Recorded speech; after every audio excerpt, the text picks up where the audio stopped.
वबिल वालिदैनि इहसाना, और अपने माँ बाप के साथ, अपने वालिदैन के साथ, अपने माता पिता के साथ तुम अच्छा सलूक करो।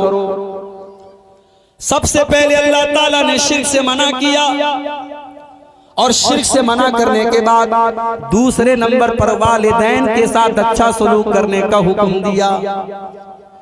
इसलिए कि हमें पैदा करने वाला तो अल्लाह है, मगर हमें पैदा करने का जरिया उसने बनाया हमारे माँ बाप को। अगर हमारे माँ बाप ही न होते तो हम दुनिया में जन्म नहीं ले सकते थे। हमें दुनिया में आने के लिए अल्लाह ने जरिया बनाया हमारे माँ बाप को। 9 महीने हमारी माँ ने अपने पेट में हमको रखा और दुनिया की सबसे बड़ी तकलीफ को झेल करके हमको जन्म दिया। फिर अल्लाह ताला ने उस माँ के बदन के अंदर हमारी खुराक को रख दिया। उस माँ ने अपने खूने जिगर को दूध की शक्ल में हमको पिलाया। रात में हमने बिस्तर पे पेशाब कर दिया, हमने गंदगी कर दी। हमारे उस गीले बिस्तर पर माँ लेट गई और सूखे बिस्तर पर उसने अपने बच्चे को लेटाया। रात में बच्चे के पेट में दर्द हुआ, बच्चा रोने लगा, बच्चा चिल्लाने लगा। माँ और बाप ने बच्चे को चुप कराने के लिए पूरी रात जाग करके गुजार दी। मेरे प्यारे साथियों, ये मोहब्बत अगर कोई करता है तो माँ बाप अपने बच्चों से करते हैं। इसीलिए अल्लाह ने फरमाया वबिल वालिदैनि इहसाना, अपने माँ बाप के साथ तुम अच्छा सलूक करो।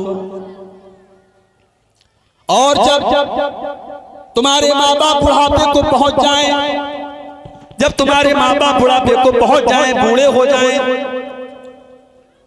तो जैसे बच्चा जब कमजोर होता है, बचपन में बच्चा जब छोटा होता है तो हर बात के लिए जिद करता है, लेकिन जब वही बूढ़ा हो जाता है तो बुढ़ापे के अंदर भी वो सारी चीजें लौट आती हैं।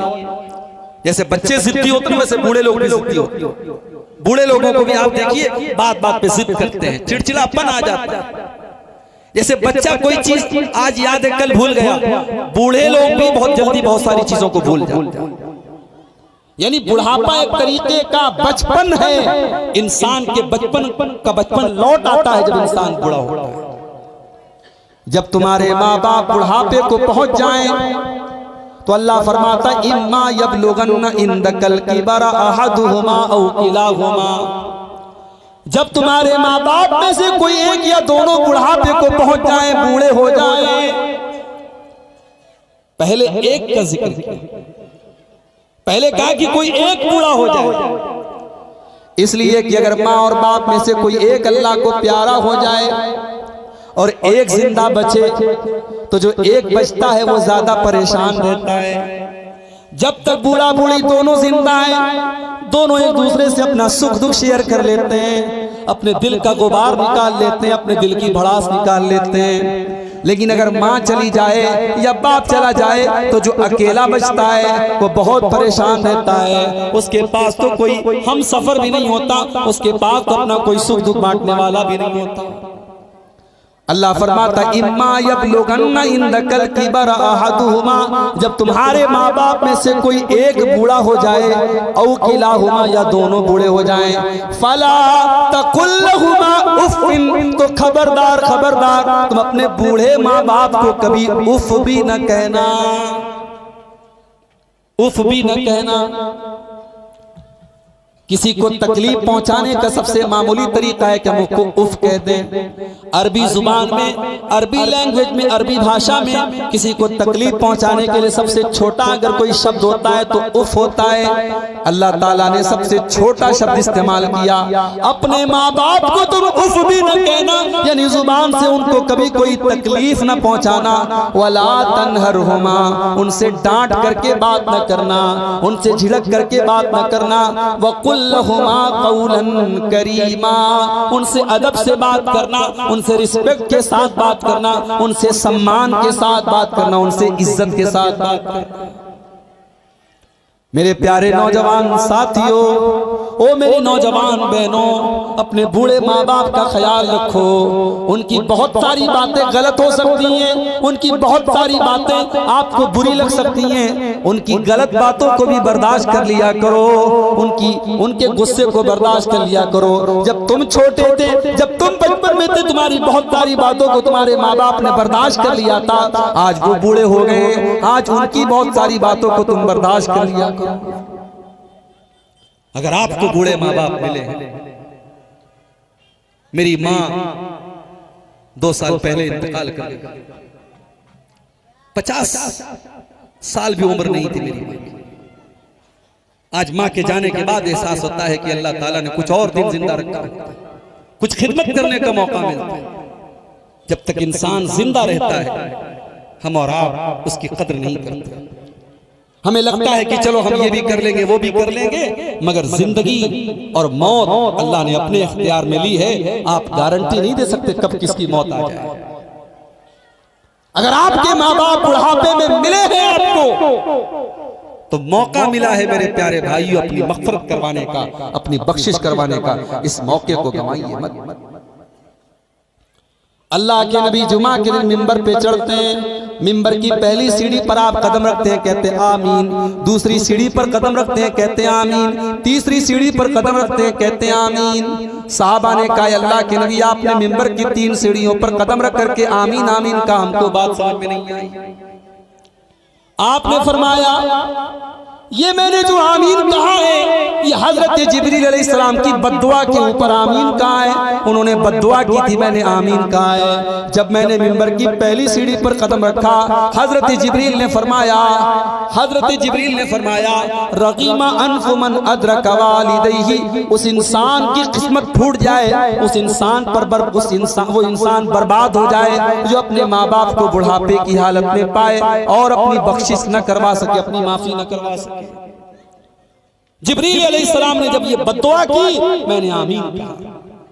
फिर मैंने मिंबर की दूसरी सीढ़ी पर कदम रखा। जिब्रील ने कहा बर्बादी हो उस इंसान के लिए जो रमजान का महीना पाए। रमजान का महीना आ रहा है, रेडी हैं आप? आपके घर में कोई बड़ा मेहमान आता है, आप चाय नाश्ते का इंतजाम करते हैं। आज अब्दुल गफ्फार साहब आए बनारस से, मेरे घर में आए हैं, बेहतरीन खाना आप खिलाते हैं। और अगर कोई ऐसा मेहमान है जो बड़े फायदे का सौदा आपके लिए लेके आया हो, तो उस मेहमान की आप बड़ी इज्जत करते हैं, क्योंकि आपको लगता है इससे हमारा फायदा जो है।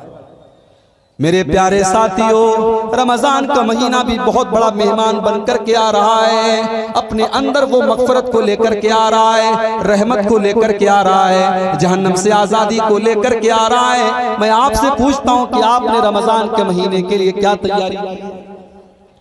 जब रमजान का महीना आता था, अल्लाह के नबी अपने सहाबा को खुशखबरी दिया करते थे।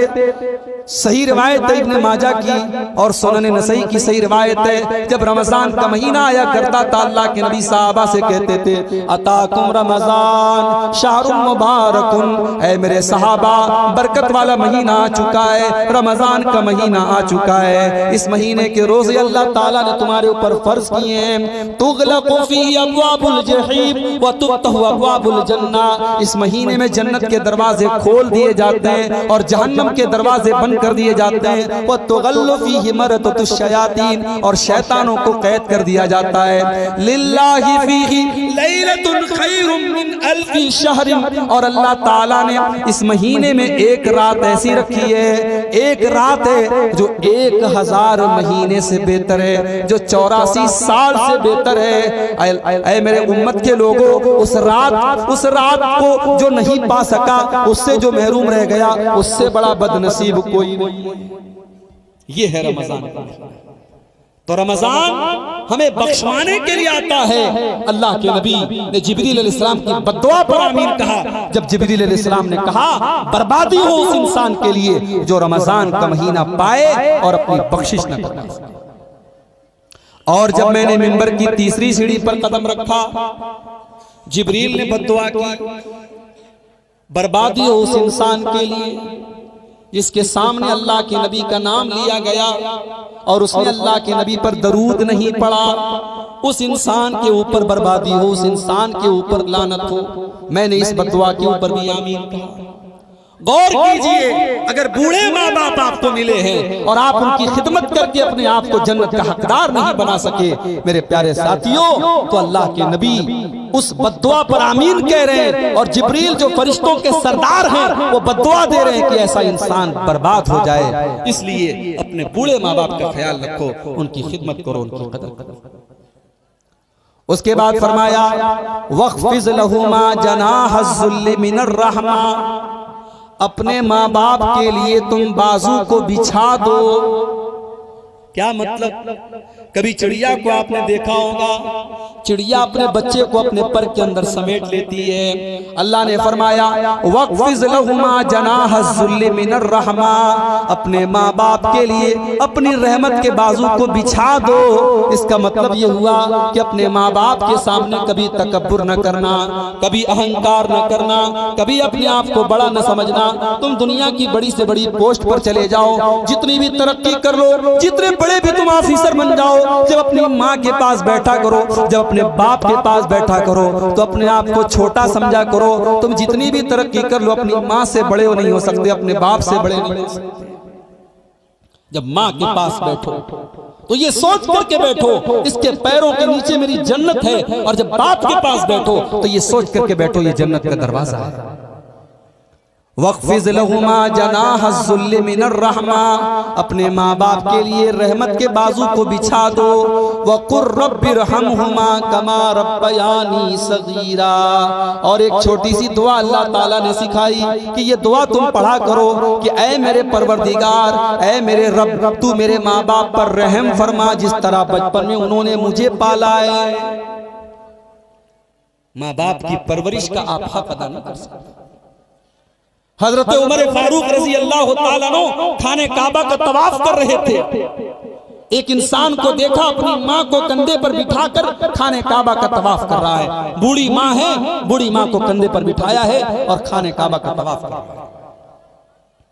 जब उसने अपनी माँ को तवाफ करा दिया, उसने कहा अमीरुल मोमिनीन, आज मैंने अपनी माँ का हक अदा कर दिया, आज मैंने अपनी माँ को उम्रा करा दिया, आज मैंने अपने कंधे पर बिठा के अपनी माँ को तवाफ करा दिया। हजरत उमर ने फरमाया तू अपनी माँ का क्या हक अदा करेगा? तूने तो अभी अपनी माँ के पेट से जब तू पैदा हुआ था, तेरी पैदाइश पर तेरी माँ के मुंह से जो आवाज निकली थी, जो चीख निकली थी, अभी तो तूने उस चीख का भी हक अदा नहीं किया, अभी तो तूने उस आवाज का भी हक अदा नहीं किया। तू माँ का हक अदा करने की क्या बात करता है? हम हक अदा नहीं कर सकते अपने माँ बाप का। इसीलिए हम अल्लाह से दुआ करते हैं रब्बिरहमहुमा कमा रब्बयानी सगीरा, कि ऐ हमारे परवरदिगार, हमारे माँ बाप ने जैसे हमें पाला है, हम तो नहीं कर सकते, तू उनके ऊपर रहम फरमा, तू ही कर सकता है। हमारी औकात नहीं, हमारे हद के बाहर की बात है, हमारी औकात के बाहर। तो ये दूसरी चीज होगी। पहली चीज शिर्क मत करना, दूसरी चीज माँ बाप के साथ अच्छा सलूक करना।